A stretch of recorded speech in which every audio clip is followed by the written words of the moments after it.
কুষ্টিয়া সহ 4 জেলার পদ্মার বুক যেন অপরাধী চক্রের সাম্রাজ্য।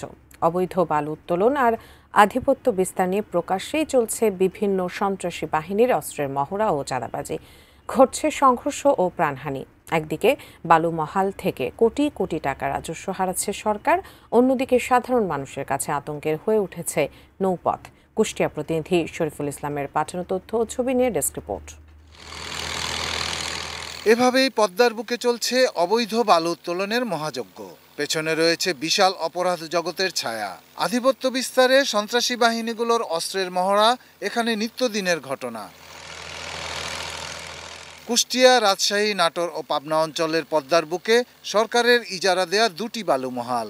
অথচ কুষ্টিয়া পাবনার ডিগ্রির চর, ঈশ্বরদীর সারাঘাট, কুষ্টিয়ার চর ভবানীপুর সহ 5টি পয়েন্ট থেকে অবৈধভাবে তোলা হচ্ছে কোটি কোটি টাকার বালু। অনুসন্ধানে জানা যায়, নেপথ্যে রয়েছে জাকারিয়া পিন্টু, টনি বিশ্বাস, আবু সাইদ খান, মেহেদি হাসান, সোনামণি সহ স্থানীয় বেশ কয়েকজন প্রভাবশালী ব্যক্তি। ঈশ্বরদীর লোকজন আইসা কিছু আমার অবৈধ দেখায়, অস্ত্র দেখায় যে তোরা নিছিস যা। ওরা কাটে ওদের হরিপুর চরে মানে অবৈধ চর, ওই আমরা ওখান থেকে যাই না দিয়ে আমার মারধর করে। তাদের সন্ত্রাসী বাহিনীর দাপটে আতঙ্ক ও অনিরাপদ হয়ে উঠেছে নদীপথ। প্রতিনিয়তই চলছে অস্ত্রের মুখে চাঁদাবাজি। বিজলি কেবলস এর স্কিন কোটেড ইনসুলেশন আগুন প্রতিরোধী। বিজলি কেবলস, নিরাপদ আজীবন। নিয়ে এসে টাকা পয়সা করে কাটলাই হাতে লরি থাকে, মেশিন থাকে অবৈধ। হরিপুরের চরেও অবৈধ চর, আমার ওই চরে দেবে কয়, কিন্তু আমরা যাই না, আমরা ডাকের চরে যাই। বিআইডব্লিউটি এর কাছে লিখিত অভিযোগ দিয়েছেন বৈধ ইজারাদাররা। বিআইডব্লিউটিএ কর্তৃপক্ষ সাহায্য চেয়েছে কুষ্টিয়ার জেলা প্রশাসক ও পুলিশের কাছে। বন্ধ হয়নি সন্ত্রাসী চক্রের কর্মকাণ্ড।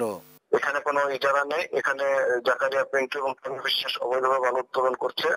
প্রশাসন কোনো ভূমিকা যাচ্ছে, অবজেকশন দিয়েছি, লিখিত অভিযোগ করেছি। টনি বিশ্বাস, জাকারিয়া পিন্টু হরিপুরের এখানে গিয়ে অবৈধভাবে বালু উত্তোলন করছে। চিঠি আলোকে আমরা এই বিষয়ে আইন শৃঙ্খলা রক্ষার্থে নদীতে তৎপর আছি।